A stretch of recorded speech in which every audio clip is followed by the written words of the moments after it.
TV रख के पास पागल हुई सास। आजकल वर्मा जी की पत्नी देवकी जी केबल पर रियलिटी शोज देख देख कर बहुत कुछ सीख रही हैं। जैसे आज तो वो सुबह सुबह बेसुरे आलाप ले रही हैं।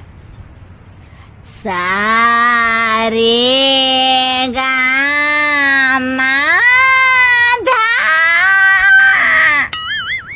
माँ जी, सारे गामा पा धा नी सा होता है।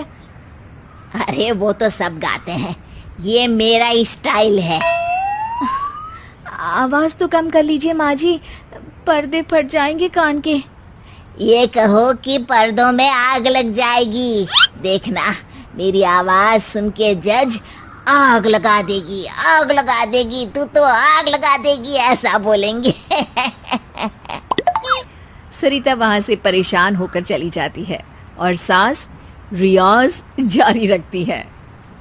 सारे गाओ, सारे नाचो। तभी बाबूजी दुकान से लौटते हैं। अरे देवकी, क्यों तानसेन बनी हुई है? कान से खून निकालोगी क्या? अरे क्या हुआ, रियाज तो करने दो मुझे। इसको रियाज बोलते हैं? ऐसा लग रहा है जैसे घोड़े हिना रहा है। घोड़े पे बैठ के ही बम्बई जाऊंगी मैं तो, जब जज साहब कहेंगे कि देवकी तुम मुंबई आ रही हो। जज साहब, वो अदालत वाले? अरे नहीं नहीं, बड़े लोग हैं, आप नहीं जानते हैं। ओ मैं तो छोड़ चली अपना ये देश, बम्बई मुझे प्यारा लगे। गाना गाती हुई देवकी चली जाती है और बाबूजी अपनी सरफिरी पत्नी के इस संगीत प्रेम की चर्चा करने बहू के पास चले जाते हैं। अरे सरिता बेटा, सुनो तो, ये तेरी सास को क्या हुआ है बेटा? सुबह तो अच्छा भला छोड़कर गया था इसे। सिंगर बनेगी अब वो। सिंगिंग रियलिटी शो में जाने की सुबह से तैयारियां चल रही हैं इनकी। हाँ, अब तो कोयल के सुर मेंढक छेड़ेगा। हे भगवान, सद्बुद्धि दो इसे। इधर बाबूजी भगवान को कहते हैं और उधर राधा रानी प्रकट हो जाती है, देवकी की मोहल्ले की सबसे पक्की दोस्त। क्यों री देवकी, काहे इतना गला फाड़ रही है? कोई चीखने चिल्लाने का कंपटीशन है क्या? अरे ये देख, नया सिंगिंग शो, मैं भी गाऊंगी, हिंदुस्तान के दिलों की धड़कन बनूंगी। अरे इतना बेसुरा गा के दिलों की धड़कन नहीं, दिलों का अटैक बन जाएगी।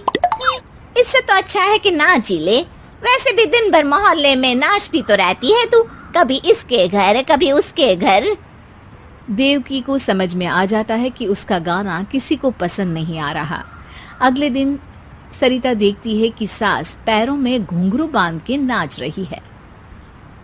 अरे माँ जी, क्या मंजुलिका बनी हुई है आज आप?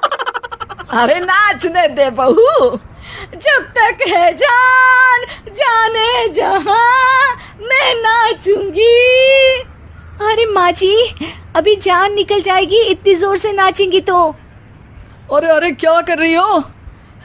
अरे दिख नहीं रहा, डांस कर रही हूँ।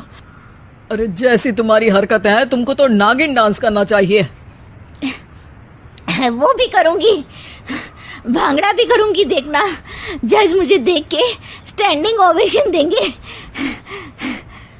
हाँ, स्टैंडिंग ओवेशन तो देंगे ही, ताकि खड़े होकर वहां से भाग सके तुम्हारा डांस देखकर। अरे कुछ ढंग की चीज करो, ये रोज क्या नया शुरू कर देती हो? सास को लगता है कि उसका डांस का सीन भी बिगड़ गया।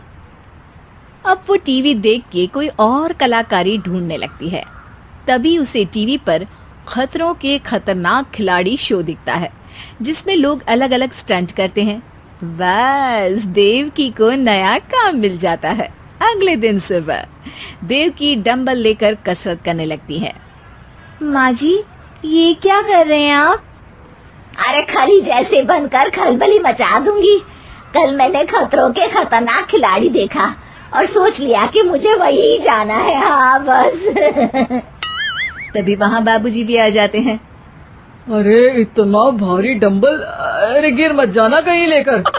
अरे चुप करो, तुमसे कुछ नहीं होता इसका मतलब ऐसा नहीं कि मुझसे भी कुछ नहीं होगा। मैं तो खतरों के खतरनाक खिलाड़ी में जाने वाली हूँ। हाँ मैं तो इस शो में तभी गया था जब तुमसे शादी हुई थी।